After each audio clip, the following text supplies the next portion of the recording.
Dahan-dahan. Ay, Naman. naku, samantala ito na may malungkot na balita. Dahil balita mula sa Japan, 7 po ang patay matapos sumalpok sa road barrier ang isang bus na papunta sana ng Tokyo Disneyland. 38 naman ang sugatan sa aksidente. Inamin ng bus driver na nakatulog siya habang nagmamaneho. Sa lakas ng impact, nawasak at nayupi ang bus.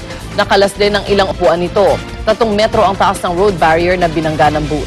Humingi na ng paumanhin ang presidente ng bus company sa nangyaring aksidente. Ito na raw ang may pinakamaraming nasawi para sa isang single vehicle accident sa kasaysayan ng Japan. Parang sa atin So kasi sad. marami na tayong mga ganyang insidente sila. Ito ay... Hindi sila Ito sanay. yung the worst. sanay. Oo, ito yung the worst sa kanila. Nakatulog eh. Okay, nauwi naman po sa disgrasya rin ang kasiyahan sa isang bar sa St. Louis, Missouri sa Amerika. Bumagsak po kasi ang malaking tent ng bar dahil sa masugit daw na panahon. Isang patay habang halos 100 naman ang sugatan. Ang liban sa kanila, critical po ang lagay. Tumulong ng fire department sa pagdala ng mga sugatan sa ospital. Wow. Mga Ito naman bakal Parang yan. party, ganon. Parang ganun, parang ano? tent na malaki, ano? Grabe, oh, May parang, bar. oh, Okay. heavy. Malakas siguro ang Heavy hangin. tent, ah. Samantala, idinaos naman po sa window of the World Park sa China ang pinakamataas na swinging challenge sa buong mundo. 100 metro po ang taas ng swing o katumbas ng isang 33-story building. Isa-isang tatalon at lalambitin sa crane ang mga challenger gamit po ang tali na nakakabit sa kanilang katawan. Sa huli, ang may pinakamataas na nakakabot sa pag-swing ang panalo. Kanya-kanya ring gimmick ang mga kalahok. Ang isa sa kanila, nagsuot pa ng Spider-Man costume. Ayan o. Bawat contestant may suot na makulay na smoke bomb para mas lalong makita ang kanilang galaw. Sa huli, isa pong Canadian at isang Chinese ang nag-tie sa first place at may taas na halos 50 meters ang kanilang naiswing. Wow! Ay, go, go, go. At balita naman mula sa China, sa tulong ng isang underwater robot, nadiskubre ng mga archaeologists ang ilang bahagi ng isang ancient city na lumubog sa Zhejiang province. Tinatawag tong Xicheng o Lion City na 1,300 taon na. Pero nakalubog na ito sa Qingdao Lake mula pa noong 1959 matapos tayo ang isang river hydropower station. Nag-dive ng may 30 metro ang robot at sa kuha nitong video, makikitang buo pa ang gate ng syudad. Pero ang tower sa tuktok ng gate nawawala na. Naroon din ang ilang relics tulad ng isang memorial arc, stone pillars, at gateway ng isang bahay. Wow. Galing Amazing. naman, ano? Yeah, the ancient Technology. city. Imagine So, mo, nilamon ng tubig yun Nilamon. through the years, ano? pero kung hindi dahil dun sa Robot na yun. hindi natin malalaman na Oo, ganyan. baka sobrang Galing ng lalim, di na kaya technology. i-dive ng tao.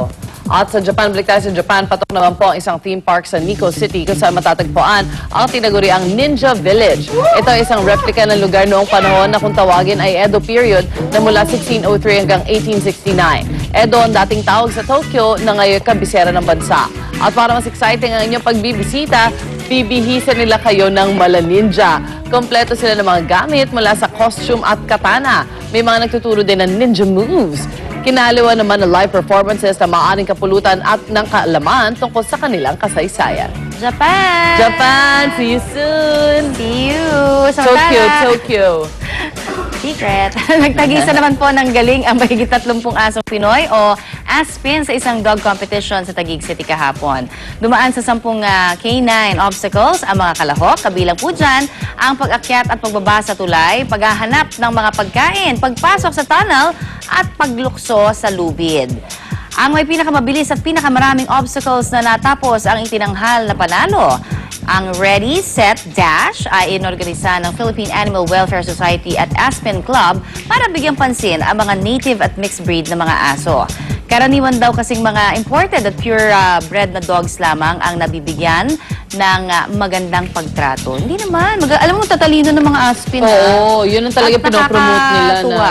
oo, na pwede talaga i-train ng husto. Totoo. Kasi matatalino ang Aspen. Naalala ko si Xavier, the dog. Yung Yes. napakatalinong aso, di ba? Oo, Mga basta kids. alaga lang talaga, tsaka Tutok tsaga din lang ng din, owner. yes.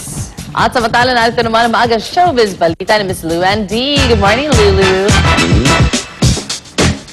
Good morning, Suzy, at good morning sa iyo mga kapuso. Eto na, panalo ang ilang stars at programs ng Kapuso Network sa katatapos ng 43rd Box Office Entertainment Awards ng Guillermo Mendoza Memorial Scholarship Foundation. Hinirang na Most Popular News and Public Affairs TV program ang 24 Oras. Most Popular Musical Variety TV program naman ang Eat Bulaga.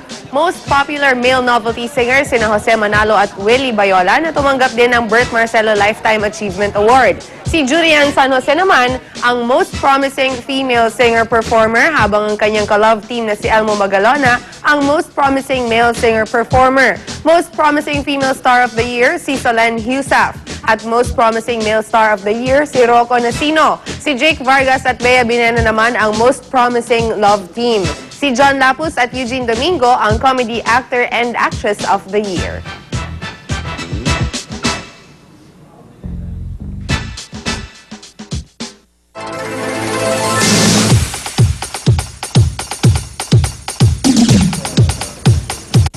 Na ito mga balita pinag-uusapan sa lahat ng ating web hirit. Unang web hirit mula sa Yahoo News. Ang larawang inyong nakikita, ito ay hindi po larawan ng manika. Yan ay 21-year-old Ukrainian model na si Valeria Lukyanova. Meron siyang doll-like features kagaya ng long blonde hair, maliit na waist, at malaking dibdib na hindi pa portion sa kanyang katawan. Tingnan yung legs niya, ang haba-haba, di ba? Flawless. Nako talaga, mukha siyang life-size Barbie doll.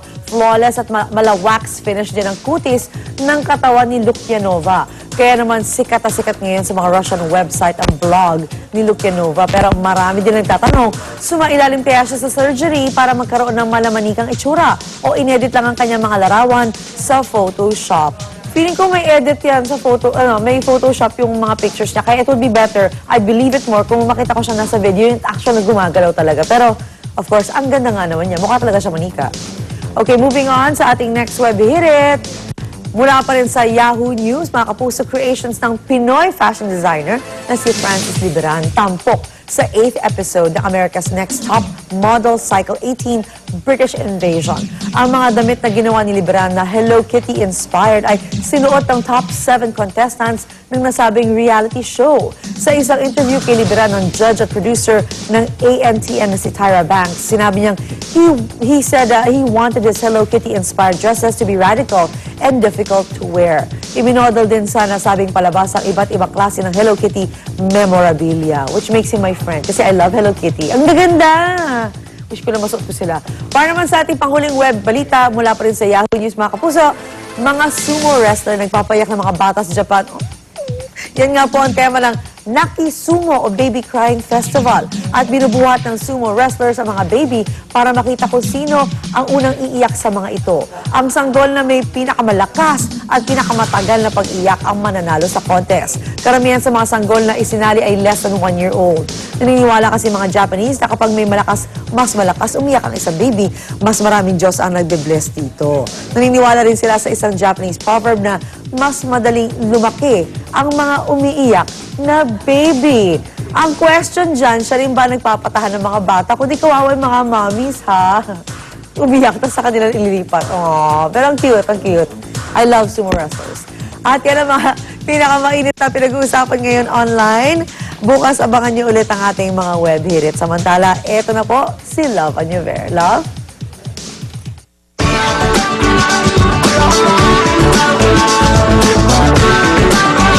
Maraming salamat, Gorgeous Lynn. Mga kapuso, ito na po. Lunes na naman. Hirit panahon tayo. Bagong umaga, bagong pag-asa. Meron pong namumuong sama ng panahon. Pero wala po sa atin. Wish lang natin, no? Yan po ay nasa 60 kilometers northwest ng General Santos.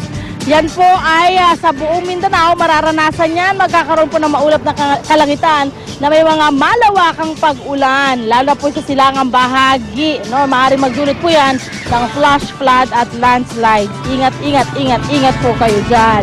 Temperatura natin, kahapon ang naitala ay 36.3 degrees Celsius or centigrade. Yan po ay dito sa Metro Manila.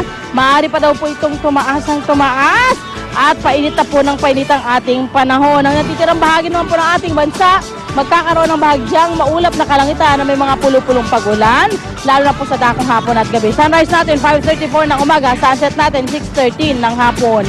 Narito naman po ang mga weather conditions at iba pang temperatura sa iba't ibang bahagi po ng ating bansa. Tandaan niyo po mga kapuso, sa kahit ano pa mang hamon ng panahon, manatiling alerto at mahinahon.